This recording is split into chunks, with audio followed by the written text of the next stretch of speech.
So, are AI agents replacing junior product managers? Short answer, kinda.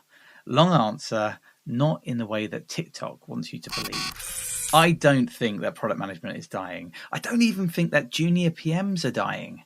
What is going away is the traditional ladder that we used to climb to become good product managers. And if you're early in your product management career or you're thinking of getting into it, then this is something you really need to understand. Let's get some context. When people were starting their career as a junior product manager, what were they actually doing every day? Well, quite a lot. Writing user stories, defining acceptance criteria, documenting processes, putting together release notes, building decks, updating Jira, basically turning conversations into content. And creating all that content wasn't a bad thing. It might have felt like grunt work, but it was really a trade-off.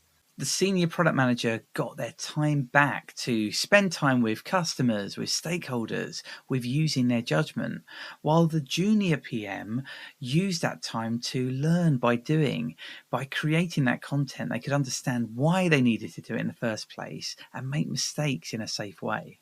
The more junior product manager could learn by shadowing someone with experience. And it didn't really matter if they made some mistakes because that was part of their learning journey. And they were helping that senior person by getting rid of a lot of the administration, the documentation that they would otherwise have to do every day. But wait, here is the uncomfortable bit. I'm an experienced product manager, and today I don't really need a junior person. I can just ask an AI agent to do it all for me. I can say, draft these user stories, rewrite this spec, summarize this meeting, turn this mess of notes into a deck. And if it's not perfect, I just tweak it. And if I'm honest, and look, I try to be honest, that is often easier than delegating it, than coaching someone, guiding them, correcting them on the mistakes as they go. A lot of that takes a lot of effort to support someone more junior to get the work done. And that creates a problem because the capacity trade is gone.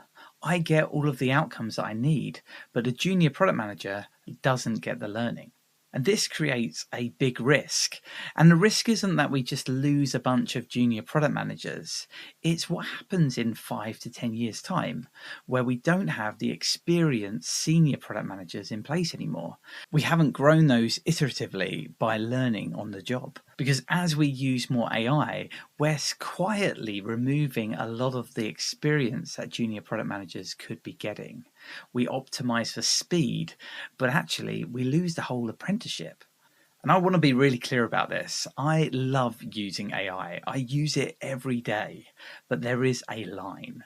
AI can help you generate options. It can challenge your thinking and it can help you move faster, but it's only there to support you. It shouldn't fundamentally decide what you're building or why.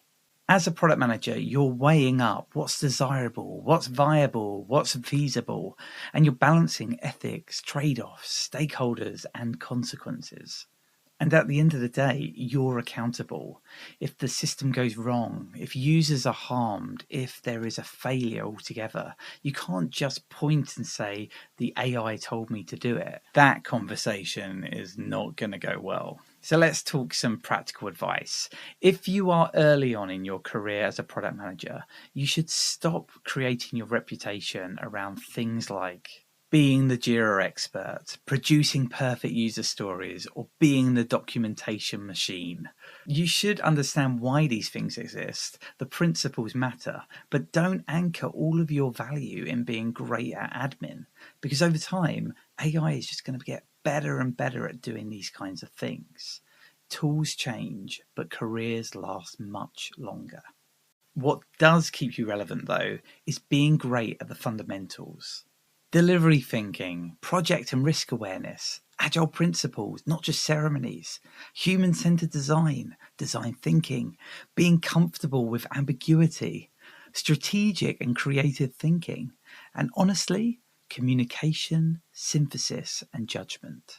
If you can walk into a messy problem, talk to a bunch of people, and help everyone leave with clarity, then you're doing something that no AI is ever going to really get to, not properly. And here is the good news. I actually think this is a moment of great opportunity. AI doesn't have to be fully disruptive in a bad way. You can actually use it for great reasons as a new product manager. It can help you bring to life your vision of what you want to do. You can use vibe coding, for instance, to demonstrate what a feature or a piece of functionality might look like and what is in your head. You can use AI to digest a bunch of information scattered across different data sets and help make sense of it. It can help you with your judgment and help you accelerate. But really, you need to be holding the principles of what makes a product manager great. And that is being able to be creative, understand complexity, and make sense of it all. AI accelerates your thinking. It just shouldn't replace it. So, a final thought from me is don't panic. Product management is always changing. The role today isn't the same as it was 10 or 20 years ago. AI is accelerating things, yes, but the core principles are still the same. And honestly, as AI helps us generate new products with code even quicker, the core question of why do we want this in the first place becomes even more important. And that is what product managers own. So stay curious, lean into the principles, try out different tools, subscribe to channels like this, of course, but really make sure that you bring your humanity to the conversation. Talk to people, engage them, make sure that people have clarity in what they're delivering, because that is what's going to give you the most success in your career. And otherwise, I look forward to seeing you on this channel for more videos like this in the future, where we'll talk about other things related to product in this new world of AI. See you soon.